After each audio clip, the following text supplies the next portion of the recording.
Yo, hey everyone, what's going on today? I just picked up the Fuji X-S10. I'm so excited for this camera. I've been pumped for it ever since I saw the release for it, but it just came out here in Australia. I picked it up for a very reasonable price. I'll talk about that sort of stuff in the end. But yeah, I pre-ordered this camera, I picked it up. Now I actually had to redo a few things in here. So I've been sitting on it for 24 hours. I haven't even unboxed it. So I just wanted to do an unboxing video and sort of a first impressions, because there's quite a lot to this camera that I think I'm gonna go and do a full review later on. But for now, here, I just wanted to do an unboxing. So here it is, the Fuji X-S10.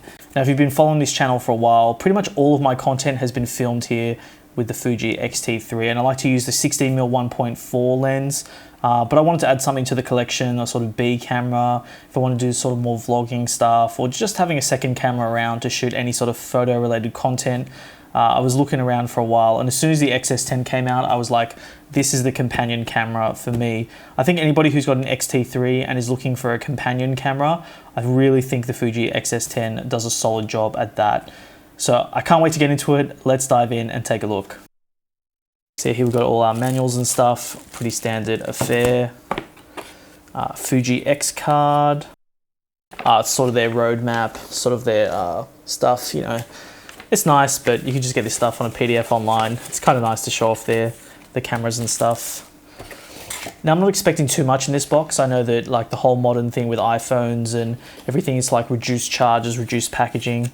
So I think it's going to be a pretty bare bones affair. I don't think they give you charges or anything these days.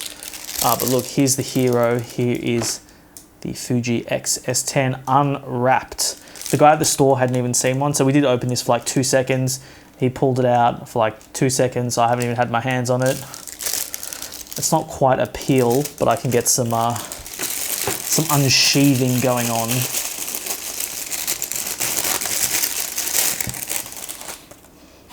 Oh man, it's so tiny, look at it. There it is, the Fuji X-S10. Wow. My gosh, it's so small compared to the X-T3. I'll just leave it over there. Yeah, the X-S10 is an interesting camera because it's definitely not a flagship model, but I also think it's a massive step up from their sort of X-T20, X-T30 sort of line. So sort of this camera that fits in the middle, which I'm sure you know. If you're looking at this video, you probably know what the X-S10 is. So we get a charge cable. This seems very short, quite a very short cable. I've got a ton of USB-C cables. You get this microphone, or headphone jack, I should say, if you want to use the USB-C slot. You get a little adapter here, little dongle thing. You get the battery. Now, I already said that the X-S10 is going to be a great companion camera to the X-T3 because it uses these same batteries. In the X-T4, they're using the new style of battery. So for someone like me, I've got a whole bunch of batteries for the X-T3. That's so good that I can just share them with the X-S10. I'm actually super happy about that. I would obviously like better battery life, but being able to share batteries is super handy. So you get the battery, you get the charge cable, you get the headphone adapter, you get another little strap. I'll probably pick up a Peak Design because I'm using them already. Oh my gosh. See, when I film these videos, I have to use a monitor, and being able to use the flip screen is going to make things infinitely easier. I can't even get that to focus. But yeah, you get the Fujifilm strap as well. And I believe that's everything in the box. Ladies and gentlemen, boys and girls, that is the quickest unboxing I've ever done. So pretty bare bones what you get inside. But let's just take a look at the camera. Let's move all this stuff to the side. Man, this thing is so small compared to the X-T3. Oh, and look at that. I'm so stoked to finally be able to have a camera that does that. And it might seem super basic because yeah, Sony and like a whole bunch of Panasonic, heaps of other cameras have had the flip out screens for a while, but yeah, I didn't think I'd need a flip out screen until I started making content on YouTube, and you realize how handy it's going to be. So yeah, I can't really take photos while sitting here doing this sort of tabletop thing. Let's get some sweet B-roll of the camera, and then I'll do some first impressions with it, and we'll see how it goes.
Alright, there's so much to cover with this lens, but I really wanted to come out here and do a quick vlogging test. Now this is with the 18-55 kit lens. It's the first lens that I picked up with my Fujifilm XT3, and I think it's the lens that a lot of people get, so I thought it kind of just made sense to do a vlogging test with this. Now I've got the image stabilization turned on the lens. I've also got IBIS switched on the camera. I've just pressed the quick movie mode, haven't really dived into the video settings or anything. And so this is what it's like holding it still. There's no work done in post. I can't really tell from the screen, it looks pretty stable, but until I pull it up on the computer, I'm not really sure. So look, this is still, I'm gonna do a bit of walking. We'll see how much warbling we get. I'm sure there's gonna be some. And this is not with a tripod, I'm literally just hand holding it. And you can see here, 18 is quite a stretch to sort of reach your hand out fully extended. Now, there's another lens that I really want to try, the 16mm 1.4. So I'm going to do the same test with that lens. Done the lens change here over to the 16mm 1.4. There's a few reasons why I wanted to test this lens as well as the 18-55. Now the 16mm 1.4 is quite a revered lens in the Fuji community. A lot of people do love it. It's a wider field of view, so you're getting a little bit wider from the 18 down to the 16. The 1.4 just going to give you that creamy background. It's set at 1.6 now. It also has no image stabilization in the lens, so I wanted to see how the pure IBIS holds up with this versus an image stabilized lens. I still can't really tell in the screen. It looks really good in the screen, but I know it can be deceptive. So let's just take a quick walk and we'll see. Now another thing to consider with this 16mm 1.4 is that the weight of the lens, you know, it really starts to get to you after a while. But quick little pieces, quick little, you know, vlogging segments. If you're just going somewhere, throwing it up for like a minute or two, totally fine. I'm not using a little tripod or anything, just hand holding this. So yeah, I can't wait to pull these up in the computer and see what they look like.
So there we go, there's some content shot with the X-S10. Now using this is so much different to the XT3. I found myself having to go through the manual, just exploring, seeing how this camera does things differently to the other Fujis that I've used you know, in recent years.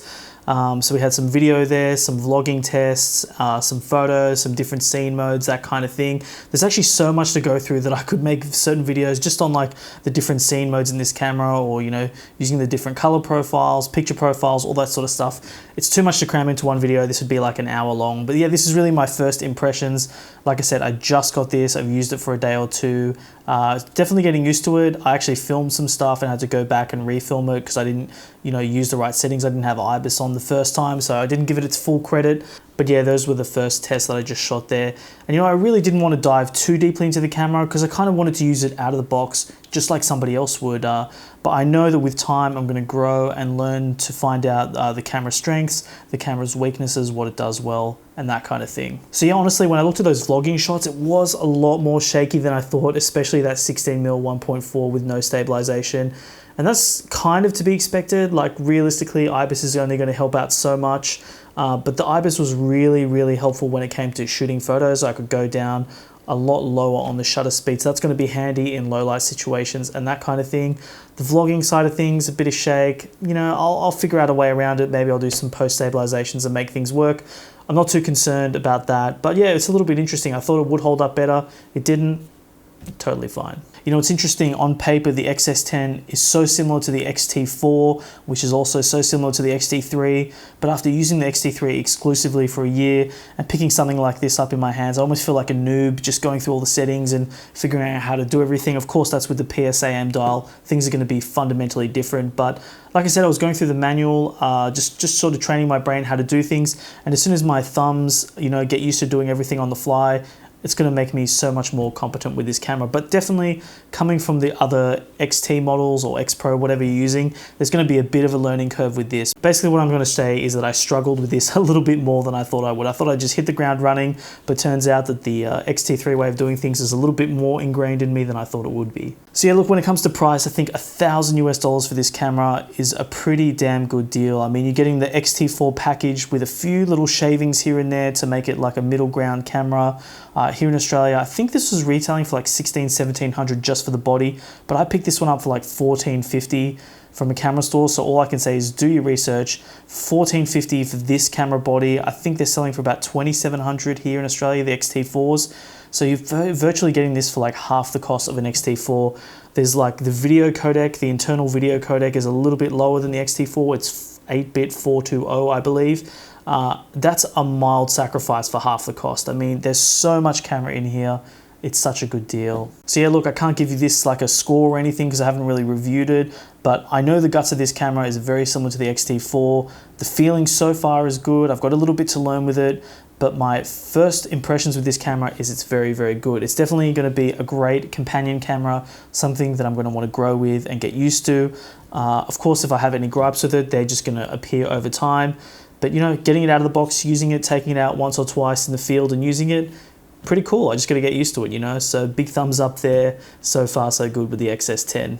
So I'm probably going to do some more videos going through the different modes of the XS10 and also just using it out in the field for some photography. So if you have any questions about the XS10, drop them in the comments below and I'll do my best to answer them. As always, thanks for sticking around to the end of the video. Smash that like and subscribe button and I'll catch you on the next one.